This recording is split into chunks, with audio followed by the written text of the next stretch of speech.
France की capital Paris के southern outskirts में रियो प्रिजन मौजूद है, जिसे देश की सबसे मॉडर्न और सिक्योर जेल माना जाता है। यहाँ देश के सबसे हाई प्रोफाइल कैदियों को रखा जाता है।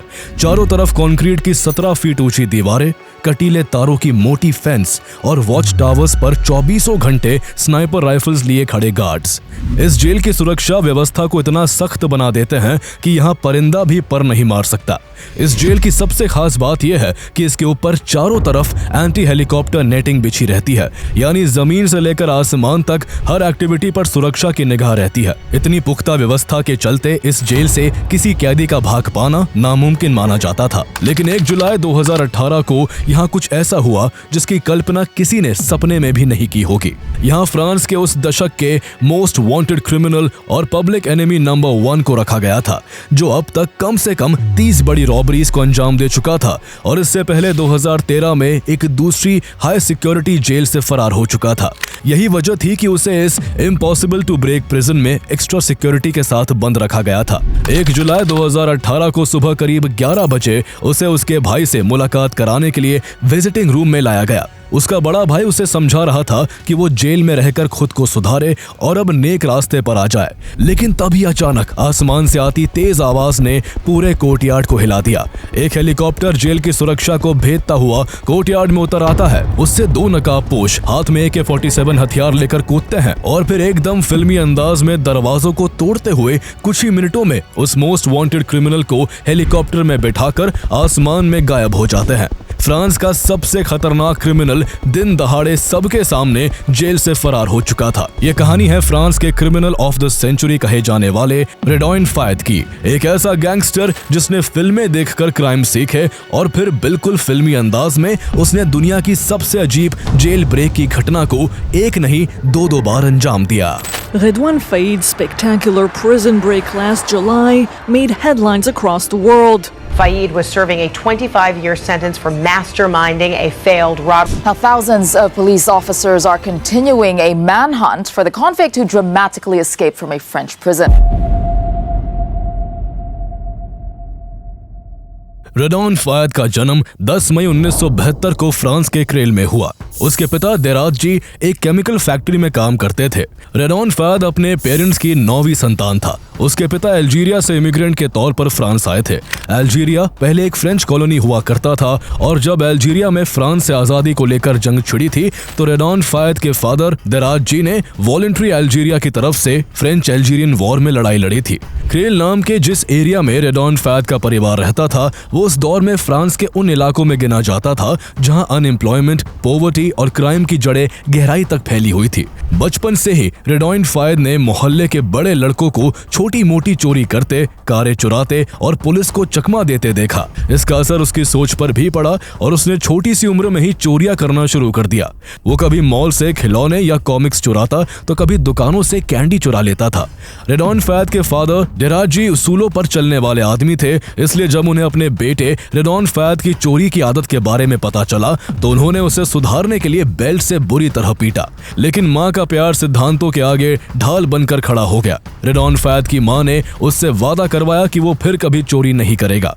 लेकिन रेडॉइन फायद का मन तो जैसे चोरी में ही रम चुका था, जिसके लिए वो हर पिटाई झेलने को तैयार था। 11 साल की उम्र तक आते आते उसने अपने पड़ोस के 3 और बच्चों के साथ मिलकर एक कॉस्मोपॉलिटन गैंग बना लिया। अब वो दोस्तों के साथ मिलकर थोड़ी और बड़ी चोरियां करने लगा। वो सुपरमार्केट्स और अपार्टमेंट से टीवी, स्टेरियोज और अन्य इलेक्ट्रॉनिक आइटम्स चुराने लगा और ड्रग्स की डीलिंग भी करने लगा। उसे गुड लुकिंग दिखना काफी पसंद था, इसलिए वो इन अपराधों से मिले पैसों से अपने पसंदीदा ब्रांडेड कपड़े खरीद कर पहनता। रेडॉइन फायद को क्राइम की दुनिया काफी फैसिनेटिंग लगती थी, जिसमें उसे हर पल में एक अलग ही तरह का थ्रिल फील होता था।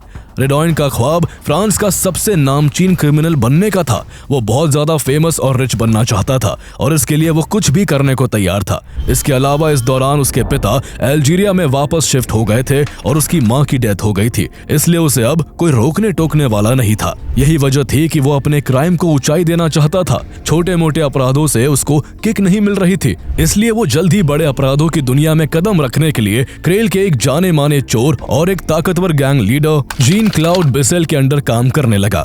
1991 में जब वो 18 साल का था, उसने हथियारों के दम पर एक डिपार्टमेंटल स्टोर को लूटने की कोशिश की, लेकिन इस दौरान वो पहली बार पुलिस के हत्थे चढ़ गया। पर चूंकि उस समय उसकी उम्र कम थी और उसका कोई भी बड़ा क्रिमिनल रिकॉर्ड नहीं था, इसलिए पुलिस ने उसको वार्निंग देकर छोड़ दिया। लेकिन पुलिस को कहां पता था कि जिसे वो नादान समझकर माफ कर रहे हैं, वही आदमी आगे चलकर उनके लिए देश की सबसे बड़ी मुसीबत बन जाएगा। पुलिस से छूटने के बाद रेडॉन फैद ने अपनी खामियों पर काम किया। उसके क्राइम की सबसे बड़ी इंस्पिरेशन फ्रेंच क्राइम थ्रिलर और अमेरिकन गैंगस्टर मूवीज थी। वो बचपन से ही सिनेमा का दीवाना था। स्कारफेस, द गॉडफादर, कैसीनो और हीट जैसी फिल्में उसने अनगिनत बार देखी। इन फिल्मों ने जैसे उसकी सोच पर कब्जा कर लिया था। वो हर सीन को दोस्तों के साथ दोहराता, गैंगस्टर्स के डायलॉग्स को हर वक्त बुदबुदाता और अपने आप को किसी फिल्मी क्रिमिनल की तरह इमेजिन करता। वो फिल्मों को अपनी जिंदगी का हिस्सा इस तरह बना चुका था कि वो लूट के दौरान फिल्मों के डायलॉग बोलता। एक बार एक लूट के दौरान बैंक टेलर को बंदूक से धमकाते हुए उसने 1984 की फिल्म मेसरीन का डायलॉग बोला, चुप रहो, मैं जो कहता हूं वो करो, मुझे तुमसे कोई शिकायत नहीं है, मुझे सिर्फ पैसे चाहिए, अपने बच्चों के बारे में सोचो। उस एक लूट से फैद और उसके ग्रुप को 2,40,000 फ्रैंक्स मिले, जो उनकी एक दशक की छोटी मोटी चोरियों से भी ज्यादा थे। उसने ये पैसा खर्च करने के लिए भी फिल्मों से आइडियाज लिए ताकि वो अपने बनाए हुए कैरेक्टर के मुताबिक रह सके।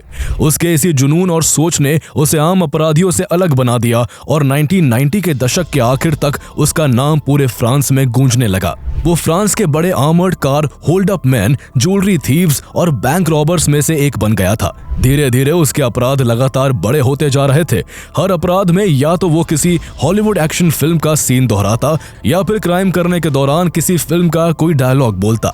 ऐसे ही एक बार वो और उसकी टीम क्रेल में ज्वेलरी स्टोर को लूटते हैं। इस दौरान उन सब ने फेमस पॉलिटिकल लीडर्स के चेहरे वाली रबर की मास्क पहन रखी होती है। ये सब बिल्कुल पैट्रिक स्वेज की फिल्म पॉइंट ब्रेक की तरह था। यहाँ लूटपाट करके जाते वक्त रेडॉन फैद उस फिल्म का ही एक डायलॉग बोलता है, thank you very much ladies and gentleman and please don't forget to vote. हालांकि फैद ने इस दौरान किसी भी इंसान को नुकसान नहीं पहुंचाया। वो रॉबरी करते समय अक्सर नॉन वायलेंट तरीके ही अपनाता था। फैद चोरी करने को एक आर्ट मानता था और उसे लगता था कि खून खराबा उसकी कला को बर्बाद कर देगा। वो हर डकैती से पहले पूरा नक्शा बनाता, पुलिस की रिस्पॉन्स एंटिसिपेट करता और भागने के रास्तों की योजना तैयार रखता। वो अपनी गैंग का लीडर था और उसे उसकी गैंग वाले डॉक या फिर ब्रेन कहते थे। रेडॉन हर वारदात से पहले अपनी गैंग को ऐसे समझाता जैसे कोई क्लास ले रहा हो। इस दौरान 1995 में ही माइकल मैन की फिल्म हीट रिलीज होती है। ये फिल्म भी गैंगस्टर्स के बारे में थी और ये फिल्म रेडॉन फैद को इतनी ज्यादा पसंद आई कि उसने इसे 100 से भी ज्यादा बार देखा।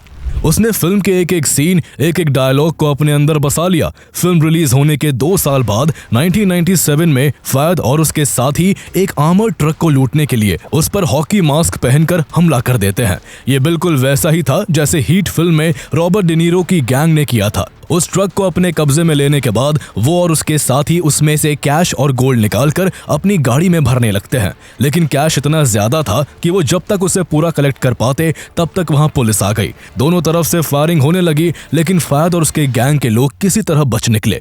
घटना को अंजाम देने के बाद पुलिस उसके हाथ धोकर पीछे पड़ गई। उसे लगा कि फ्रांस में रहना अब सेफ नहीं है, इसलिए वो पहले स्विट्जरलैंड और फिर इजराइल चला गया। इसी तरह वो लगभग 2 साल तक पुलिस को चकमा देता रहा, लेकिन साल 1998 में आखिरकार फ्रेंच पुलिस ने उसे ढूंढ निकाला और कोर्ट के आगे हाजिर कर दिया। कोर्ट उसको 30 साल की सजा सुनाती है और उसे मोलिन्ज़ियोर जेल में डाल दिया जाता है। लेकिन जेल में भी वो इतने बिंदास तरीके से रहता जैसे वो अपने घर में हो। साथ ही वो शब्दों का जादूगर था। वो अपनी बड़ी बड़ी बातों से किसी को भी इन्फ्लुएंस कर लेता था। उसका करिश्मा ऐसा था कि जेल के अंदर बाकी प्रिजनर्स के साथ साथ जेल के गार्ड्स भी उसकी बातों के कायल थे। उसके ऐसी अच्छे बर्ताव की वजह से उसने जेल में सिर्फ 10 साल की सजा काटी और वो साल 2009 में पैरोल पर जेल से बाहर आ गया। जेल से बाहर आने के बाद उसके मन में एक बात बार बार आ रही थी कि वो जितना फेमस होना चाहता था उतना हुआ नहीं है। इसलिए उसने अपनी क्राइम भरी जिंदगी के ऊपर एक किताब लिखने का फैसला किया। वो पत्रकार जेरोम पिराट के साथ मिलकर आउटलॉ नाम से एक किताब लिखने लगा। इसके अलावा वो मीडिया के सामने आकर भी अपने अपराधों को एकदम हीरोइक टच के साथ बताने लगा। एक के बाद एक उसने कई टीवी इंटरव्यू दिए जहां वो बार बार जोर देकर कहता कि जेल ने उसे सुधार दिया है। एक इंटरव्यू में उसने कहा, my demons aren't asleep, they are dead. फैद ने फिल्मों से अपराध करने के तरीके सीखे थे, लेकिन अब वो चाहता था कि फिल्म मेकर्स उससे सीखे कि गैंगस्टर फिल्में कैसे लिखी और बनाई जानी चाहिए। वो कहता, मेरा तजुर्बा बहुत जरूरी है। अगर स्क्रिप्ट राइटर असलीपन चाहते हैं तो उन्हें मेरे जैसे एक्सपीरियंस की बहुत जरूरत है। जहां वो ये सब बातें और इंटरव्यूज करके अपनी फैन फॉलोइंग तैयार कर रहा था, तो वही कुछ टाइम बाद 2009 में उसकी बुक आउटलॉ फ्रेंच लैंग्वेज में पब्लिश हो जाती है। इसमें उसने अपने चोरी और लूटपाट के किस्सों को किसी फिल्मी अंदाज में बयां किया था। देखते ही देखते ये बुक लोगों के बीच इतनी पॉपुलर हो गई कि ये एक बेस्ट सेलर बुक बन गई और रेडॉन फैद एक सेलिब्रिटी की जिंदगी जीने लगा। लोग उसके साथ फोटो खिंचाने और उसका ऑटोग्राफ पाने के लिए पागल होने लगे। रेडॉन फैद को अब वो सब कुछ हासिल हो रहा था जो वो चाहता था, लेकिन इसके बाद भी उसके मन में लूटपाट, धोखाधड़ी की कहानियां घूमती रहती थी। उससे शांति से एक जगह बैठा नहीं जाता था। क्राइम की ओर वो चुंबक की तरह खिंचता चला जाता था। ऐसे में जब वो टीवी पर अपने आप को सुधरा हुआ बताकर अपनी किताब का प्रचार कर रहा था, उसी दौरान उसकी गाइडेंस पर उसकी गैंग एक बड़ी चोरी की प्लानिंग कर रही थी। प्लानिंग होने के बाद 20 मई 2010 की सुबह उसकी गैंग 16 मिलियन कैश ले जा रहे एक आर्मर्ड ट्रक को लूटने के लिए निकलती है, लेकिन उनकी ये रॉबरी नाकाम हो जाती है और पुलिस उनके पीछे लग जाती है। थोड़ी देर बाद दोनों तरफ से लगातार फायरिंग होने लगती है। इस दौरान पुलिस की टीम में 26 साल की महिला अफसर ऑरेली फुकेट भी थी। फायरिंग के दौरान उन्हें भी गोलियां लग गई और उनकी मौत हो गई। ये पहली बार था जब फ्रांस में किसी म्युनिसिपल पुलिस वुमन की ड्यूटी के दौरान मौत हुई थी। इस घटना के बाद पूरे देश में हड़कंप मच गया। लोगों की सिंपैथी ऑरेली फुकेट के लिए इसलिए भी ज्यादा थी क्योंकि वो कुछ महीने पहले ही मां बनी थी। इसलिए मुजरिमों को पकड़ने के लिए पब्लिक की तरफ से पुलिस और सरकार के ऊपर भारी दबाव बनने लगा। इसके बाद ऑरेली फुकेट के अंतिम संस्कार में फ्रांस के तत्कालीन राष्ट्रपति निकोलस सार्कोजी ने गुस्से में कहा, ऑरेली फुकेट के ताबूत के सामने मैं ये कहता हूँ, हथियारों को उनके अपराध के लिए पूरी सख्ती से सजा दी जाएगी। रेडॉन फैद इतना शातिर था कि इस दौरान भी वो टीवी शोज में एक एक्सपर्ट की तरह पुलिस ऑफिसर की डेथ की घटना पर अपनी राय दे रहा था। वैसे बिहेव कर रहा था जैसे उसका इस घटना से कोई लेना देना नहीं है, लेकिन पुलिस की जांच में उसका नाम सबसे ऊपर आ रहा था। इसके बाद जब पुलिस फैद को ढूंढने में लगी हुई थी, तब भी वो एक नई चोरी को अंजाम दे रहा था। वो फ्रांस के उत्तरी शहर अरास के पास एक आर्मर्ड व्हीकल को लूट रहा था। उसे पकड़ने के लिए पुलिस की तादाद बढ़ा दी गई और पुलिस ने दिन रात एक करके फैद को एक स्टिंग ऑपरेशन में उसके कई साथियों के साथ धर दबोचा। उसकी जेब से पुलिस को 2000 यूरो मिले, जिनके सीरियल नंबर अरास में लूटे गए पैसों से मेल खाते थे। इसके बाद उस पर डकैती और ऑरेली फुकेट की हत्या का आरोप लगा।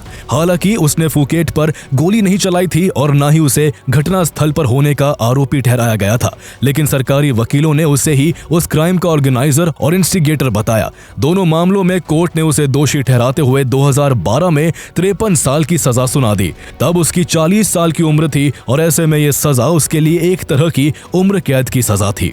उसे फ्रांस की सेक्वेडिन जेल में रखा गया, जहां वो ऐसे रहता था जैसे वो कोई हीरो हो। लोग उसके कारनामे सुनकर हैरान रह जाते और वो भी किसी फिल्मी कहानी की तरह उन्हें अपने किस्से सुनाता, लेकिन इसके साथ ही वो काफी शांत भी रहता था ताकि किसी को उसके इरादों पर शक ना हो। वो मन ही मन में जेल से बाहर निकलने की प्लानिंग कर रहा था। कई दिनों तक वो इसके लिए खुद को तैयार करता रहा। फिर 13 अप्रैल 2013 की वो सुबह आई जब गार्ड फैद को उसके भाई से मिलवाने ले जा रहे थे। उस समय उसके हाथ में एक बैग था। गार्ड्स को लग रहा था कि उसमें गंदे कपड़े हैं, लेकिन वो कहां जानते थे कि उस बैग में कपड़े नहीं बल्कि एक भरी हुई बंदूक, लाइटर और पेंटेरिथ्रिटोल टेट्रानाइट्रेट नाम का विस्फोटक पदार्थ था, जो उस तक उसकी वाइफ ने टिश्यू पेपर में छिपाकर किसी तरह सुरक्षा कर्मियों से छिपाते हुए भिजवाए थे। जैसे ही वो विजिटेशन चैम्बर तक पहुंचा, उसने बैग से एक हैंडगन निकाली और गार्ड्स को डराने के लिए छत में गोली चला दी। इसके बाद उसने 4 गार्ड्स को बंधक बना लिया। वो इतना शातिर था कि उसने उनको फुसलाने के लिए उनसे कहा, 1300 या 1400 यूरो के लिए हीरो बनने की जरूरत नहीं है। जो काम तुम कर रहे हो वो तुम्हारे लायक नहीं है। अपने परिवार के बारे में सोचो, अपने बच्चों के बारे में सोचो। इसके बाद उसने अपने कपड़ों के बैग से एक्सप्लोजिव्स का एक बंडल निकाला और एक आर्मर्ड डोर को उड़ा दिया। लेकिन इस जेल की सुरक्षा इतनी कड़ी थी कि उसे ऐसे 5 दरवाजों को उड़ाना था। किसी तरह उसने 4 और दरवाजों को ब्लास्ट कर उड़ा दिया। उसकी गोलीबारी और एक्सप्लोजन से अब तक आखिरी गेट के पास काफी सिक्योरिटी इकट्ठा हो गई थी। इसलिए फैद ने अपने गन पॉइंट पर लिए गार्डों को अपने चारों तरफ ह्यूमन शील्ड्स के तौर पर खड़ा कर दिया ताकि बाकी गार्ड्स और और वॉच टावर्स में बैठे स्नाइपर्स उस पर निशाना ना लगा सके। गार्ड्स को आगे देखकर स्नाइपर्स बेबस होकर बस देखते रह गए और वो जेल से भाग निकला। इसके बाद फैद उन गार्ड्स को हाईवे की तरफ ले गया जहां एक गाड़ी उनका इंतजार कर रही थी। फैद ने 3 गार्डों को छोड़ दिया और एक को अपने साथ तब तक रखा जब तक उसे यकीन नहीं हो गया कि कोई उसका पीछा नहीं कर रहा है। इतनी सुरक्षित जेल से उसका यूं भाग निकलना फ्रांस की सुरक्षा व्यवस्था पर काला धब्बा था। इसके बाद प्रशासन पर सवाल उठने लगे और जेल अथॉरिटीज को भारी शर्मिंदगी झेलनी पड़ी। इसके बाद उसे फ्रांस का पब्लिक एनिमी नंबर 1 घोषित कर दिया गया और उसे फिर से पकड़ने में फ्रांस की पुलिस जी जान से लग गई। पुलिस को शक था कि शायद वो देश छोड़कर भाग गया है, इसलिए इंटरपोल ने उसके लिए एक रेड नोटिस जारी किया जिससे उसके भगोड़े होने की खबर पूरी दुनिया में फैल गई। अगले 6 हफ्तों तक वो आजाद घूमता रहा। वो भेष बदलकर और विग पहनकर एक होटल से दूसरे होटल जाता रहा। मई 2013 में पुलिस को एक टिप मिली कि फैद पेरिस से 13 मील दूर पॉन्टॉल्ट कॉम्बॉल्ट के एक होटल में छिपा हुआ है। पुलिस ने आधी रात को पूरे होटल को घेर लिया और जल्द ही छापा मारकर उसे फिर से गिरफ्तार कर लिया। सेक्वेडिन जेल से भागने के लिए उसकी सजा को 10 साल के लिए और बढ़ा दिया गया, जिससे उसकी कुल सजा 63 साल हो गई। इस बार उसे रियू जेल भेजा गया जो एक अभेद्य किले की तरह था। 2011 में ओपन हुई ये जेल फ्रांस की सबसे मॉडर्न एंड सिक्योर्ड प्रिजन्स में से एक थी। इसकी सिक्योरिटी इस कदर टाइट थी कि यहाँ से भागना तो दूर, भागने की सोचना भी मौत को बुलावा देने जैसा था। ये जेल चारों तरफ से 17 फीट ऊंची कंक्रीट की दीवारों से घिरी हुई थी जिनके ऊपर कटीले तारों की मजबूत फेंसिंग थी। जेल के चारों तरफ वॉच टावर्स पर मॉडर्न वेपन्स के साथ 24 घंटे गार्ड्स तैनात रहते थे। इस जेल में सबसे खास बात यह थी कि इसके ऊपर चारों तरफ एंटी हेलीकॉप्टर नेटिंग बिछी रहती थी, जिसका मतलब था कि कोई कैदी जमीन के रास्ते तो क्या हेलीकॉप्टर के जरिए भी फरार नहीं हो सकता था। इतने सख्त इंतजाम के चलते ही यहाँ देश के एक से बढ़कर एक खूंखार क्रिमिनल्स को कैद रखा जाता था। क्योंकि रेडॉन फैद बड़ा ही शातिर क्रिमिनल था और पहले भी जेल तोड़ के भाग चुका था, इसलिए उसकी सिक्योरिटी को और भी ज्यादा मजबूत किया गया। उसको दूसरे कैदियों से अलग यहाँ की सबसे ज्यादा सिक्योरिटी वाली सेल में रखा गया। खुद पर इतनी सख्त सुरक्षा और कड़ी निगरानी होने के बावजूद भी रेडॉन फैद जब से रियू जेल में आया था तभी से वो जेल की कमजोरियों और मौकों की तलाश में लग गया था। उसे जब भी उसकी सेल से बाहर लाया जाता वो हर जगह हर सिक्योरिटी और हर व्यवस्था को बड़ी बारीकी से देखता और जेल से भागने के लिए उनमें लूप होल्स तलाशता। बाहर उसकी गैंग भी उसको निकालने के लिए तैयारी कर रही थी। उसको इस बार जेल में रहते हुए करीब 5 साल हो गए थे। इतने टाइम में वो और उसकी गैंग उसको बाहर निकालने का पूरा प्लान तैयार कर चुकी थी। इस दौरान जेल के अधिकारियों को एक दिन जेल के ऊपर एक ड्रोन उड़ता हुआ दिखाई देता है। उन्हें तुरंत शक हुआ कि कहीं ये फैद से तो जुड़ा नहीं है। उन्हें लगा कि हो सकता है कि उसके बाहर के कुछ साथी उसे भगाने के लिए ड्रोन से जेल की सिक्योरिटी का मुआयना कर रहे हो। जून 2018 में जेल अधिकारियों ने हाई कमांड से तुरंत उसे दूसरी जेल में ट्रांसफर करने की गुजारिश की, लेकिन देश के सेंट्रल एडमिनिस्ट्रेशन ने जवाब दिया कि ट्रांसफर सितंबर में होगा। उन्हें कहां पता था कि तब तक बहुत देर हो जाएगी और उन्हें अपने इस फैसले पर अपना ही माथा पीटना पड़ेगा। 1 जुलाई 2018 को फैद को उसके भाई ब्राहिम से मिलने के लिए विजिटेशन चैम्बर में लाया जाता है, जहां एक तरफ वो अपनी भाई से बातें कर रहा था, वहीं उसी दिन दूसरी तरफ जेल से कुछ दूरी पर उसके साथी उसे जेल से बाहर निकालने की प्लानिंग पर काम शुरू कर चुके थे। 65 साल के फ्लाइट इंस्ट्रक्टर स्टेफेन बाय के पास 2 लोग स्टूडेंट्स बनकर आते हैं और कहते हैं कि वो बस देखना चाहते हैं कि हेलीकॉप्टर कैसे उड़ाया जाता है। उसके लिए वो फ्लाइट इंस्ट्रक्टर स्टेफेन बाय को 500 यूरो देने को भी तैयार थे। स्टेफेन बाय इसके लिए तैयार हो गए और दोनों को हेलीकॉप्टर में बिठाकर उन्होंने आसमान में उड़ान भर दी। बीच उड़ान में स्टेफेन बाय को यह देख बड़ा अजीब लगा कि उन दोनों स्टूडेंट्स ने अपना हुलिया बदल रखा था। उन दोनों ने विग, काले स्की मास्क और पैरामिलिट्री कॉम्बैट गियर पहने थे, लेकिन स्टेफेन ने ज्यादा ध्यान नहीं दिया और वो अपना काम करते रहे। थोड़ी देर आसमान में उड़ान भरने के बाद स्टीफन बाय को एक खेत में हेलीकॉप्टर उतारने और इंजन बंद करने के लिए कहा गया, क्योंकि उन दोनों स्टूडेंट्स का एक और साथी आने वाला था। हेलीकॉप्टर के लैंड करने के बाद वो दोनों खेत के किनारे टॉयलेट करने चले गए, जबकि स्टीफन बाय हेलीकॉप्टर के पास ही खड़े रहे।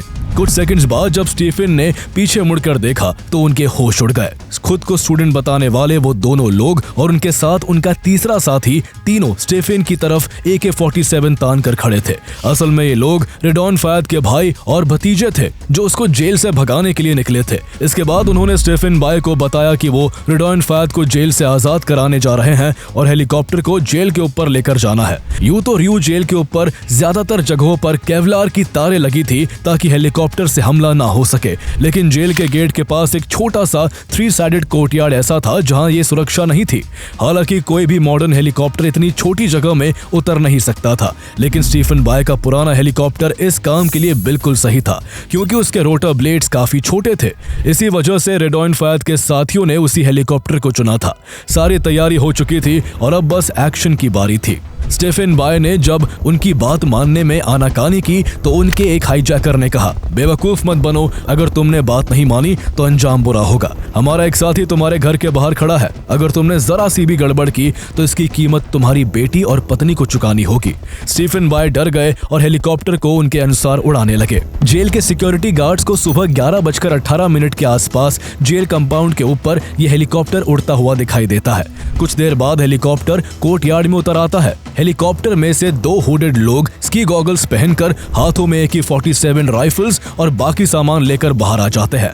नकाबपोश हमलावरों ने पुलिस लिखे फ्लोरोसेंट आर्म बैंड्स पहने हुए थे जिससे जेल अधिकारियों को कंफ्यूज किया जा सके। वो आसपास की इमारतों पर स्मोक बॉम्ब्स और टीयर गैस कैनिस्टर्स फेंकते हैं और उस तरफ बढ़ जाते हैं जहां रेडॉन फैद अपने भाई से मुलाकात कर रहा था। वही तीसरा आदमी कॉकपिट में ही पायलट पर बंदूक ताने हुए रहता है। ये सारा नजारा देखकर वॉच टावर में बैठे गार्ड्स भी कंफ्यूज्ड हो जाते हैं और उन्हें समझ नहीं आया कि हो क्या रहा है। रियो में ये नियम था कि आर्म्ड गार्ड्स हेलीकॉप्टर पर गोली नहीं चला सकते थे क्योंकि इससे पास की इमारतों या नीचे मौजूद लोगों को नुकसान होने का खतरा बहुत ज्यादा था। इसलिए कोई भी गोली नहीं चलाता और हमलावर अपना काम करते रहते हैं। वो दोनों नकाबपोश पावर सॉ का इस्तेमाल करके एक दरवाजे का लॉक काट देते हैं। इस दौरान फैद अपने भाई ब्राहिम से मुलाकात कर रहा था। उसका भाई उसको सुधरने के लिए समझा रहा था, लेकिन उसे बिल्कुल भी अंदाजा नहीं था कि उसका छोटा भाई कुछ ही पल में फ्रांस की सबसे बड़ी जेल ब्रेक को अंजाम देने वाला है। फैद के साथी एक एक कर सभी दरवाजों को तोड़ते जा रहे थे और जैसे ही फैद के कानों तक मेटल के कटने की तेज आवाज आई, फैद खड़ा हो गया और अपने भाई से कहता है, वो मुझे लेने आ गए। इतने में एक नकाबपोश सब दरवाजे पार करके उसके पास पहुंच जाता है, जिसके बाद फैद अपने भाई को वहीं छोड़कर नकाबपोश शख्स के साथ गार्ड से बचते बचाते बिल्डिंग से बाहर आ जाता है। दूसरी तरफ जेल गार्ड्स बिल्कुल सदमे में थे। उनको अब तक समझ आ चुका था कि हेलीकॉप्टर किसी कैदी को भगाने के लिए आया है। ऐसे में जहां कई गार्ड्स कोर्टयार्ड की तरफ फैद को भागने से रोकने के लिए बढ़ रहे थे, तो वही कुछ गार्ड्स मदद के लिए फोन पर फोन लगाए जा रहे थे। एक गार्ड इमरजेंसी नंबर 17 डायल करता है। जब ऑपरेटर फोन उठाता है तो ये सुनकर उसकी हंसी छूट जाती है कि किसी कैदी को एस्केप करने के लिए हेलीकॉप्टर आया है। उसे यकीन नहीं हुआ कि एंटी हेलीकॉप्टर नेटिंग के होते आखिर ऐसा कैसे पॉसिबल हो सकता है। इस पर गार्ड चिल्लाता है कि तुरंत मदद चाहिए, पर ऑपरेटर उसे शांत होकर प्रोटोकॉल फॉलो करने को कहता है। इस पूछताछ में पूरे 5 मिनट बर्बाद हो जाते हैं और तब तक फैद शांति से कोर्टयार्ड में चला आता है। वो एकदम हीरो की तरह महसूस कर रहा था। हेलीकॉप्टर के ब्लेड्स लगातार घूम रहे थे। फैद को एक गार्ड और 2 कैदी कांच के पीछे से उसे घूरते हुए दिखते हैं। वो उनकी तरफ मुड़ता है, अपने दाहिने हाथ को माथे पर लगाकर एयरफोर्स सल्यूट देता है और फिर पायलट के बगल वाली फ्रंट पैसेंजर सीट पर बैठ जाता है। ये पूरा कांड होने में महज 10 मिनट लगे और इस तरह देखते ही देखते रेडॉन फैद एक बार फिर जेल तोड़कर फरार हो जाता है। यह एस्केप इतना बड़ा और डेयरिंग था कि इसके बारे में दुनिया भर के अखबारों के पहले पन्नों पर छपता है। यहाँ तक कि देश के न्याय मंत्री को उस जेल का मुआयना करने के लिए आना पड़ता है। रेडॉन फैद का बार बार जेल से भागना फ्रांस की सुरक्षा व्यवस्था की साख पर गहरा दाग था। फ्रांस अथॉरिटी के लिए रेडॉन फैद सबसे बड़ा सरदर्द बन चुका था। इसलिए पुलिस उसे पकड़ने के लिए एक बड़ा मैनहंट शुरू कर देती है और उसकी तलाश में 2900 पुलिस वाले दिन रात एक कर देते हैं। रेडॉन फैद को चैलेंजेस में कितना मजा आता था, इसका अंदाजा इसी बात से लगाया जा सकता है कि वो फ्रांस की सबसे बड़ी जेल ब्रेक को अंजाम देने के बाद भागकर अपने होम टाउन क्रेल क्रेल में आ गया था। वो यहाँ रूप बदल बदल कर रहता था। वो इस तरह 3 महीने तक पुलिस से बचता रहा, लेकिन आखिरकार पुलिस ने उसका पता लगा लिया। एक फुटेज में पुलिस ने एक लंबा शख्स देखा जिसने बुर्का पहन रखा था। पुलिस को शक हुआ कि ये कोई औरत नहीं आदमी है, क्योंकि उसको बुर्के में चलने में दिक्कत हो रही थी। ये कोई और नहीं बल्कि फ्रांस का मोस्ट वांटेड क्रिमिनल फैद था, जो औरत के भेष में बुर्का पहनकर घूमता था। 3 अक्टूबर 2018 को पुलिस ने फैद को उस अपार्टमेंट में पकड़ा जहां वो अपने भाई राशिद और भतीजे आइसेक के साथ छिपा हुआ था। इन तीनों लोगों को गिरफ्तार कर लिया गया। इस बार गिरफ्तारी के बाद कोर्ट ने उसे 14 साल की सजा और सुनाई। 2 बार बड़े ही शातिर तरीके से जेल ब्रेक कर चुके फैद को इस बार बेल्जियम बॉर्डर के पास वेंडेन ले वील नाम की एक मैक्सिमम सिक्योरिटी प्रिजन में सॉलिटरी कन्फाइनमेंट में रखा गया। वहां दिन में उसे 5 बार गार्ड्स की एक टीम द्वारा पूरी तरह से स्ट्रिप सर्च किया जाता है। जब भी वह अपनी सेल से बाहर निकलता उसे हथकड़ियां पहनाई जाती, यहाँ तक कि फोन इस्तेमाल करने के लिए भी 4 से 5 गार्ड्स उसके साथ होते। उसका गार्ड्स के अलावा किसी इंसान से कोई सीधा संपर्क नहीं होता है। सॉलिटरी कन्फाइनमेंट में उसे ऐसा लगता है जैसे उसे एक ताबूत में दफनाया जा रहा हो। यहाँ पर उसने अपने खिलाफ होने वाले व्यवहार के विरोध में भूख हड़ताल भी की, लेकिन उसका कोई फायदा नहीं हुआ। फैद आज भी इसी जेल में बंद है, लेकिन जेल अथॉरिटी को हर दम एक डर सा लगा रहता है कि ना जाने ये शातिर मुजरिम कब, कहां से और कैसे भाग निकले। अगर आपको प्रिजन एस्केप स्टोरीज पसंद आती है तो आपको Mexican drug Lord L Chapo की प्रिजन ब्रेक की कहानी जरूर देखनी चाहिए कि आखिर कैसे वो टनल खोदकर भाग निकला था। इसके अलावा एल कैटरेस प्रिजन ब्रेक की कहानी भी आपको बेहद पसंद आएगी, जहां की समुद्र के बीचों बीच बनी जेल को तोड़कर 3 कैदी पुलिस की नाक के नीचे से फरार हो गए थे। दोनों ही प्रिजन एस्केप की कहानी जानने के लिए आप हमारा वीडियो देख सकते हैं, जिनका लिंक आपको डिस्क्रिप्शन में मिल जाएगा।